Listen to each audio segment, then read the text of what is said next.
इस कार्यक्रम को जॉय स्माइल मिनिस्ट्रीज के मित्रों और भागीदारों द्वारा संभव बनाया गया है। जब भी आप सही काम करते हैं तो आपको बहुत अच्छा लगता है।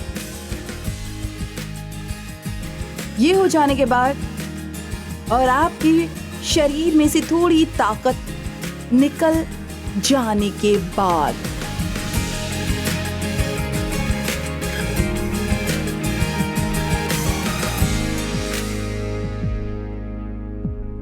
आज रात में आपसे संयम की शक्ति के बारे में बात करना चाहती हूँ,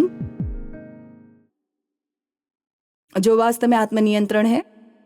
लेकिन मैंने सोचा कि थोड़ा और लुभावना बनाने के लिए मैं इसे एक अच्छा नाम दूंगी। अब मैं आपको एक कहानी सुनाती हूँ। जब मैंने पहली बार परमेश्वर के साथ गंभीर होना शुरू किया तो मैंने धूम्रपान किया। मैं तब भी सिगरेट पीती थी। मैंने 20-25 कुछ इतने ही सालों तक धूम्रपान किया। और उस समय आप जानते हैं ईसाइयों के 3 बड़े पाप थे: शराब पीना, सिगरेट पीना और गाली देना। यह ऐसा था। ठीक है, बाइबल धूम्रपान के बारे में कुछ नहीं कहती, हालांकि मैं नहीं करती। यह आपके लिए अच्छा नहीं है, ये अच्छी बात नहीं है। लेकिन ये लोलुपता के बारे में सभी प्रकार की बातें कहती है, लेकिन ये धूम्रपान के बारे में कुछ नहीं कहती। मैं अपने अतीत में आती हूँ और ये कहती है कि असभ्य भाषा का उपयोग न करें, और ये कहती है कि शराब के नशे में मत जाओ। लेकिन ये चीजें बड़ी थी: शराब पीना, सिगरेट पीना और गाली देना। इसलिए मुझे सच में लगा कि मुझे धूम्रपान छोड़ना चाहिए। और मैंने कहा, हर कोई कहता है, उसने कहा। मैं सालों तक कहती रही, मैं धूम्रपान कभी नहीं छोड़ सकती। खैर, जितना ज्यादा आप कुछ कहते हैं उतना ही आप खुद को आश्वस्त करते हैं कि आप ऐसा नहीं कर सकते। और जितना ज्यादा आप कहते हैं मैं नहीं कर सकता, उतना ही आप नहीं करेंगे। और जितना ज्यादा आप कहते हैं मैं कर सकता हूं, उतना ही आप कर सकते हैं। तो मैंने कहा था कि मैं हमेशा से एक शराबी किशोरी रही हूं। इसका मतलब है मैं थोड़ी ज्यादा वजनी थी, थोड़ी सी मोटी, और इसलिए मैं हमेशा कहा करती थी, मुझे पता है अगर मैं धूम्रपान छोड़ दूं तो मेरा वजन बढ़ जाएगा। मैं जानती हूं अगर मैं धूम्रपान छोड़ दूं तो मेरा वजन बढ़ जाएगा। मैं धूम्रपान कभी नहीं छोड़ सकती। इसीलिए जब भी मैंने धूम्रपान छोड़ने की कोशिश की तो मैं इसे छोड़ नहीं सकी। मैं शायद कुछ घंटों तक इससे अलग रहती, मगर जब मुझ पर दबाव पड़ता था मैं सिगरेट की तरफ दौड़ती थी। और मैं जैसे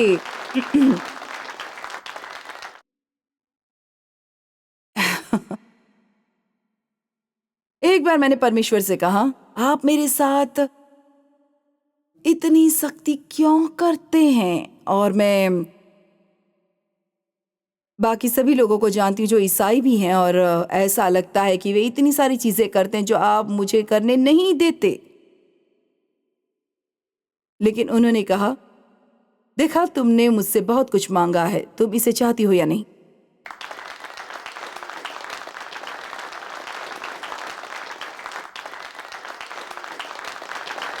तो देखिए, मैं यहाँ नहीं हो सकती और 100 भाषाओं में दुनिया भर में टीवी पर नहीं हो सकती, और ये सब कहने के लिए मुझे बहुत अच्छा लगता है, मैं हूँ, मैं हूँ, ब्ला ब्ला।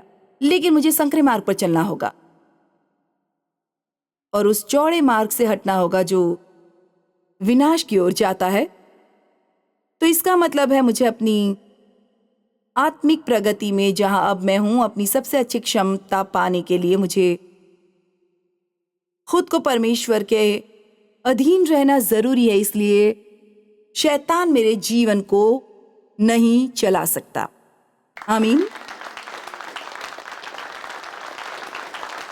तो मैं सच में धूम्रपान छोड़ना चाहती थी, लेकिन वास्तव में मुझे परेशानी हो रही थी। खैर, मैं उस समय एक कैरिस्मेटिक चर्च में जा रही थी। वे आत्मा के वरदान हैं और हम सभी उत्साहित थे। और उस समय की सेवाएं 3-4 घंटे तक चलती थी, इसलिए मैं सेवा के बीच में बाहर जाती थी, कार में लेटकर एक सिगरेट पीती थी। मुझे नहीं पता लोग क्या सोच रहे होंगे, लेकिन उन्होंने सोचा होगा कि कार जल रही है, क्योंकि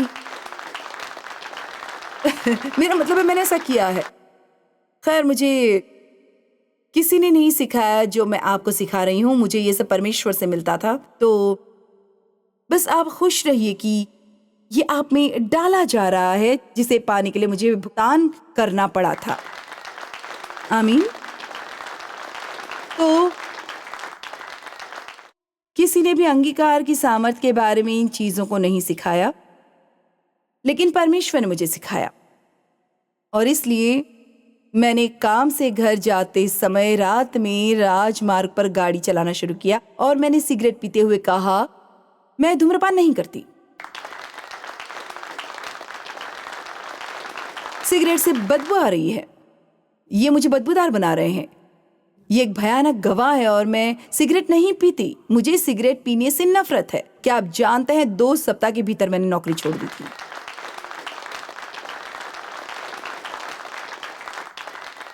अब मैं ये आपको किसी तरह की जादुई छड़ी देने की कोशिश नहीं कर रही हूं, लेकिन मैं आपको ये बता रही हूं कि अगर आप विश्वास करते रहें कि मैं इसका आदी हूं, मैं इसका आदी हूं, मैं इसका आदी हूं। मुझे बहुत गुस्सा आता है, मैं क्रोधित होने से खुद को रोक नहीं सकता। मैं ये हूं, मैं ये हूं, मैं वो हूं, मैं वो हूं। तो आप इस बार में पीछे जा रहे हैं। आपको ऐसा करना चाहिए कि आप जो गलत काम कर रहे हैं उस पर ध्यान केंद्रित करने की बजाय उस सही चीज पर ध्यान केंद्रित कीजिए जो आपको करना चाहिए। मैं इसे फिर से कहना चाहूंगी, ये ध्यान करने की बजाय कि मैं बहुत अधीर हूं, मुझे बहुत ज्यादा गुस्सा आता है, ये सब ऐसा वैसा वैसा ऐसा और किसी अन्य बातों को मनन करने के बजाय आप परमेश्वर के वचन पर ध्यान केंद्रित कीजिए। बाइबल क्या कहती है? यहोशू 1:8 में व्यवस्था की ये पुस्तक तेरे चित्त से कभी न उतरने पाए,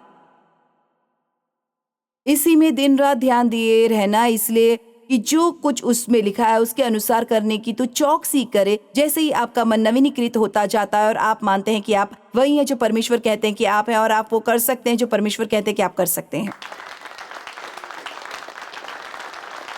आप मानते हैं कि आपने इसे पा लिया है और आप इसे प्राप्त करेंगे। बाइबल क्या कहती है? जैसा तो विश्वास करता है वैसा ही तेरे लिए हो। क्या आप मुझसे सहमत हैं या आपको लगता है कि मैं पागल हूं?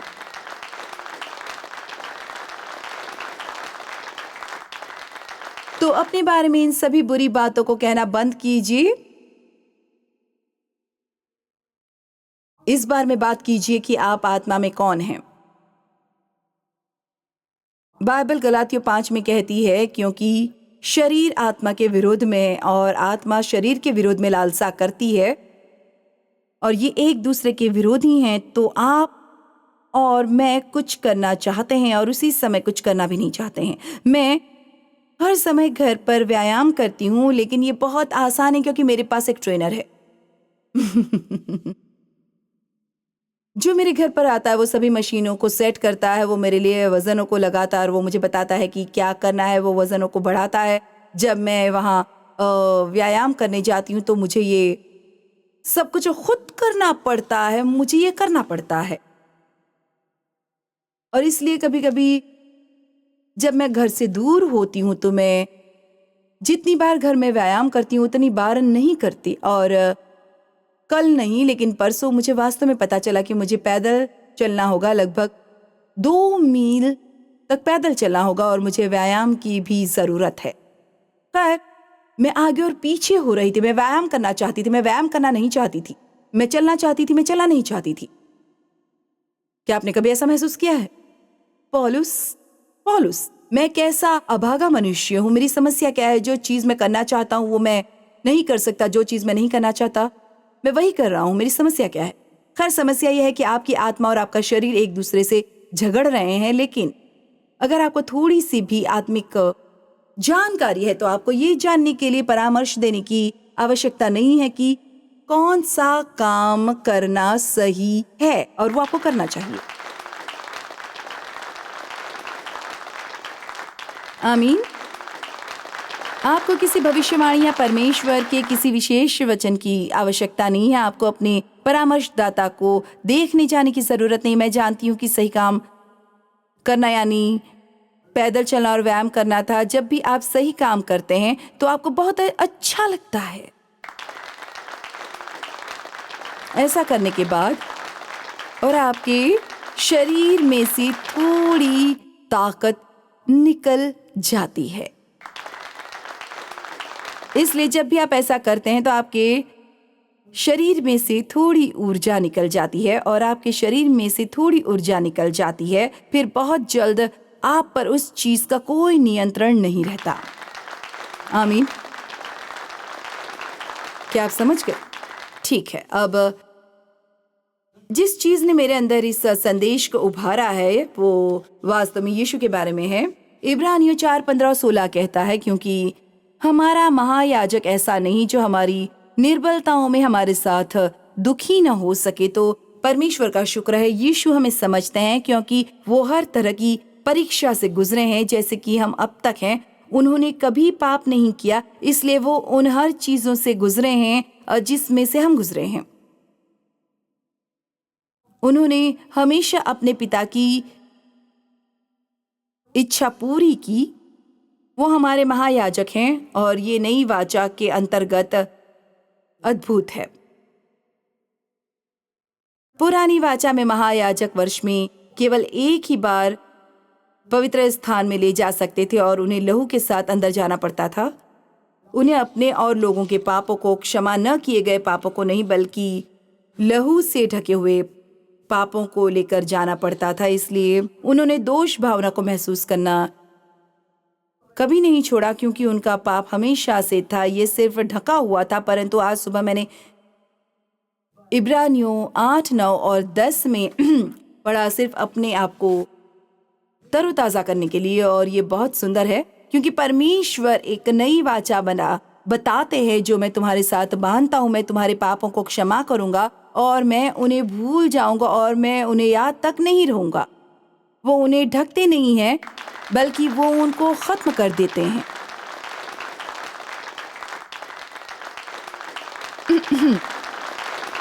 इसीलिए रोमियो कहते हैं, सो अब जो मसीह यीशु में है उन पर दंड की आज्ञा नहीं। वास्तव में यदि आप इसे समझ सकते हैं तो यीशु ने हमारे पापों को क्रूस पर नहीं लिया। बाइबल कहती है कि वो स्वयं पाप बने। ओह, ये उनके लिए कितना भयानक रहा होगा। इस अद्भुत और पवित्र व्यक्ति को पाप बनाना मैं कल्पना भी नहीं कर सकती। मैं कल्पना भी नहीं कर सकती। और इसलिए जब वो मरे तो उन्होंने हमारे पापों को भी खत्म कर दिया। और बाइबल कहती है कि अब हमारे ऊपर इसका कोई अधिकार नहीं रहा है जब तक हम इसे शक्ति नहीं देते। ठीक है। अब परमेश्वर हमसे कभी कुछ भी करने की उम्मीद नहीं करेंगे जब तक कि वो हमें ऐसा करने की सामर्थ्य नहीं देते। आप में से कितने लोग इससे सहमत हैं? कितने लोग इससे सहमत है? ये मूर्खतापूर्ण होगा, ये कहना मूर्खतापूर्ण होगा कि जॉयस अपने दुश्मनों से प्रेम करो, लेकिन मैं तुम्हें ऐसा करने की क्षमता नहीं दूंगा। लेकिन दुनिया में हमें बहुत कुछ मिला है।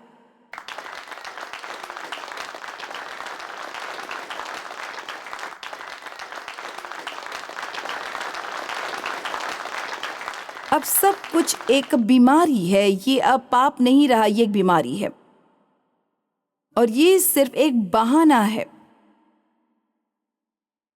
ये हमें आगे बढ़ने और उस तरह से व्यवहार करने का बहाना देता है, क्योंकि अब हमें एक बीमारी हो गई है। अब ये पाप नहीं है जिसके लिए हमें पश्चाताप करने की आवश्यकता है।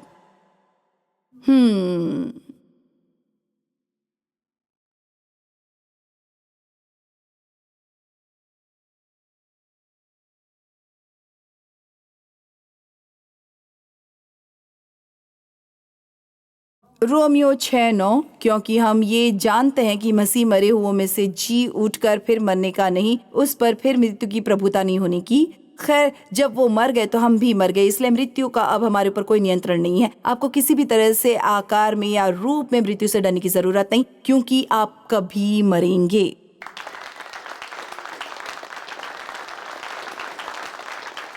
आप इस ग्रह पर मौजूद नहीं होंगे, बल्कि आप अनंत काल के प्राणी हैं और आप कभी नहीं मरेंगे। आप बस इस दायरे से बाहर निकल जाएंगे जो बेहतर है। जीवित रहना मसीह है, मरना लाभ है।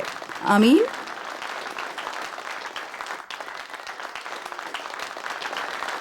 ठीक है, आप सुनिए, क्योंकि वो जो मर गया तो पाप के लिए एक ही बार मर गया, परंतु जो जीवित है वो परमेश्वर के लिए जीवित है। अब वचन 11 आपको वापस वहां ले जाएगा जो मैंने आपसे विश्वास के बारे में कहा था कि आप स्वतंत्र हैं और फिर आप इसे पालेंगे। ऐसे ही तुम भी अपने आप को पाप के लिए तो मरा हुआ समझो। अब शब्द समझो का अर्थ है सोचना या विश्वास करना।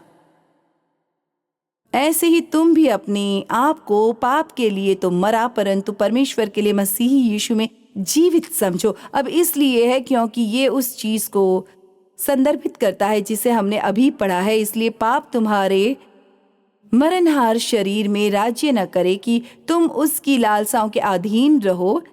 इसलिए मैं ये नहीं समझ रही हूँ, हालांकि मैं एक धर्मशास्त्री या ग्रीक विद्वान नहीं हूँ, लेकिन मैं बेवकूफ भी नहीं हूँ और मुझे ऐसा लगता है कि ये कह रहा है मैंने समझो शब्द को देखा है और इसका अर्थ है खुद से विचार करना, सोचना और विश्वास करना। इसलिए अगर ये कहता है कि अपने आप को पाप के लिए मरा हुआ मानो, तो मुझे ऐसा व्यवहार करना बंद करना होगा जैसे पाप मेरे लिए बहुत बड़ी समस्या और मैं खुद को नियंत्रित नहीं कर सकती, क्योंकि मैं पाप के लिए मर चुकी हूँ। अब पाप मरा नहीं है, ये अब भी हम में जीवित है और ये दिन के उजाले के समान खुद को बढ़ाने की कोशिश करेगा, लेकिन हम इसके लिए मर चुके हैं। यहाँ ऐसा कोई व्यक्ति नहीं जिसका नया जन्म हुआ है।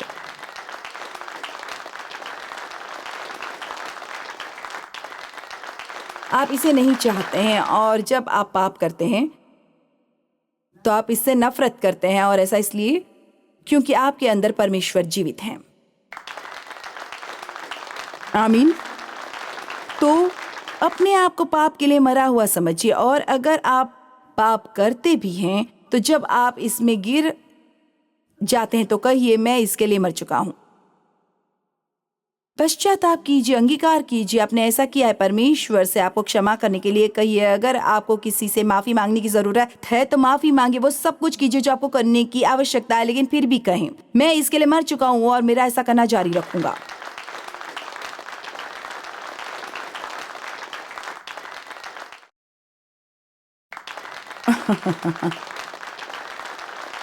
ओ परमेश्वर, क्या मुझे कुछ और मिनट मिल सकते हैं?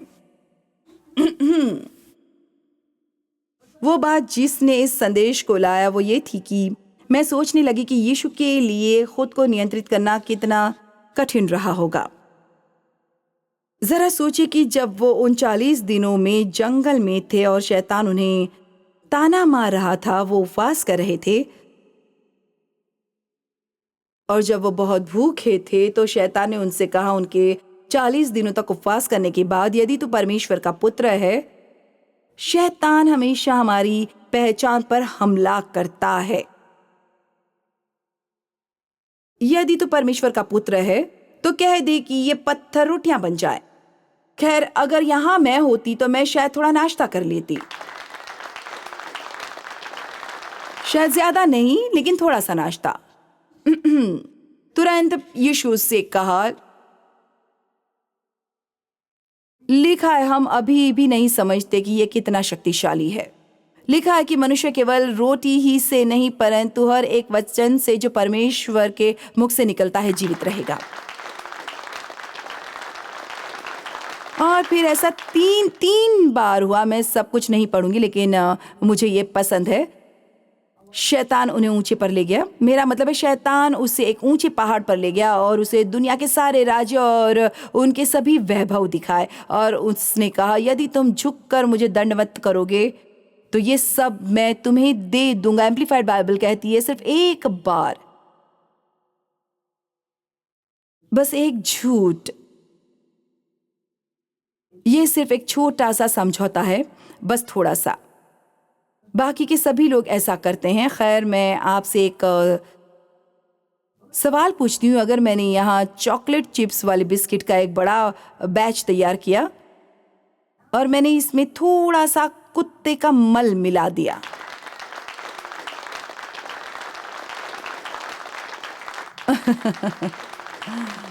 और मैंने आपसे कहा ये एक बिस्किट लीजिए, तो आप शायद ही इसका स्वाद जान पाएंगे क्योंकि ये थोड़ा सा है।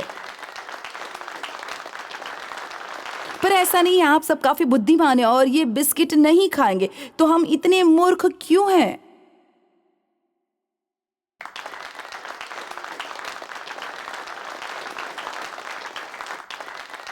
मेरा मतलब है बस थोड़ा सा। वो उस शो में सिर्फ 4 बार परमेश्वर का नाम व्यर्थ में ले लेते हैं।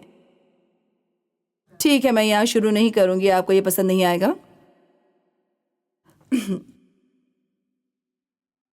हमारी मदद कीजिए यीशु। एक और बात और मैं छोड़ दूंगी।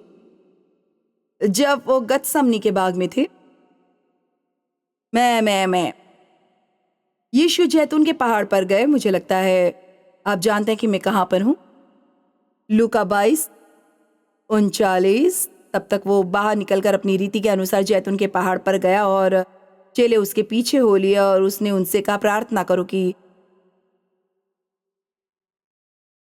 तुम परीक्षा में ना पड़ो। पिता, यदि तू चाहे तो इस कटोरे को मेरे पास से हटा ले, तो भी मेरी नहीं परंतु तेरी ही इच्छा पूरी हो। तब स्वर्ग से एक दूत उसको दिखाई दिया जो उसे सामर्थ्य देता था, और वो अत्यंत संकट में व्याकुल होकर और भी हृदय वेदना से प्रार्थना करने लगा, और उसका पसीना मानो लोहू की बड़ी बड़ी बूंदों की नाई भूमि पर गिर रहा था। अब मैंने इसका अध्ययन किया है और वास्तव में ऐसा हो सकता है, लेकिन ये केवल तब होता है जब कोई व्यक्ति सबसे गंभीर तनाव में होता है जिसकी आप संभवतः कल्पना कर सकते हैं। तो वो क्रूस पर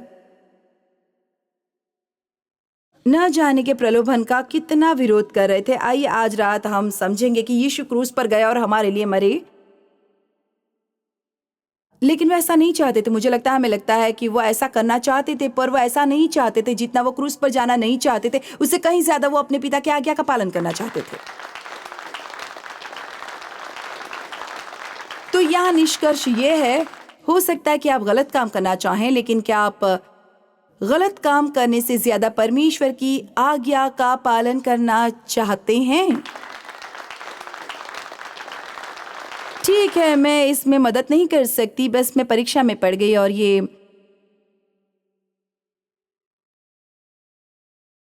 मेरे लिए सिर्फ एक कमजोरी है। ठीक है, मैं अगले साल या फिर कभी वापस आऊंगी। ओके, तो अगर आप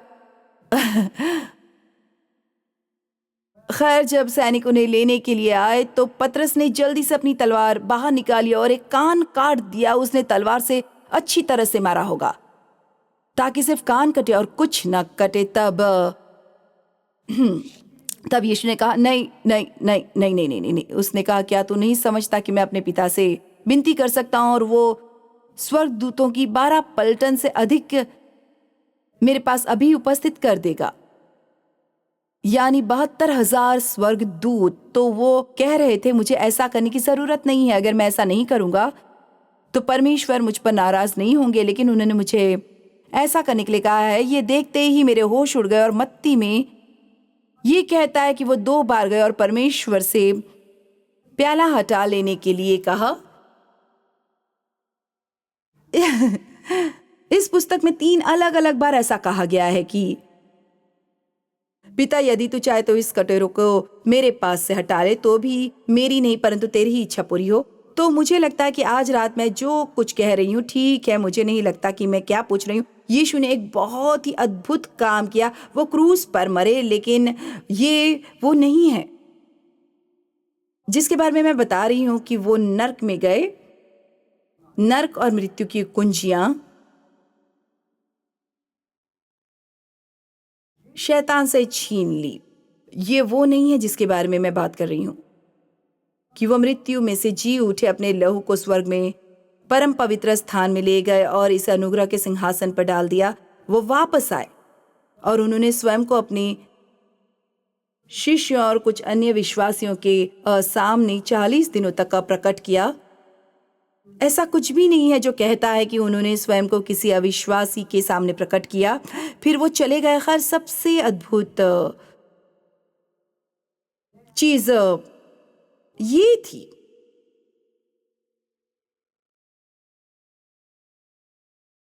जो वो कर सकते थे। आप जानते हैं क्यों? उन्होंने इसे छोड़ दिया हमारे साथ।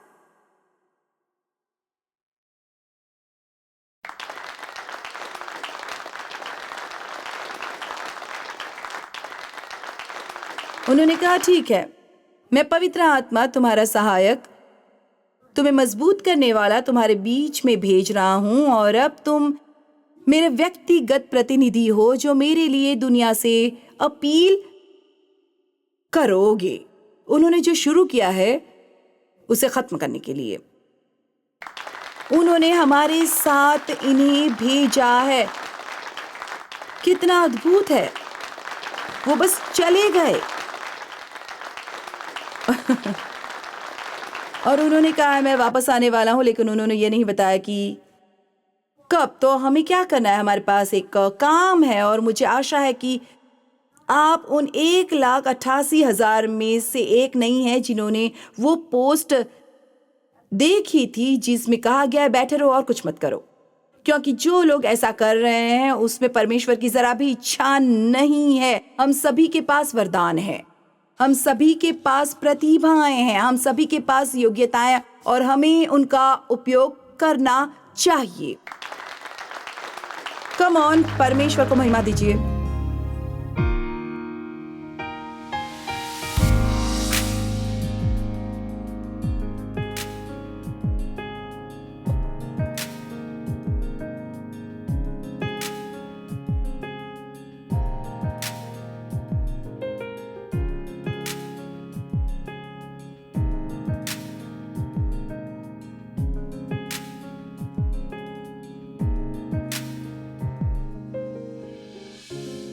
इस कार्यक्रम को जॉयस मायर मिनिस्ट्रीज के मित्रों और भागीदारों द्वारा संभव बनाया गया है।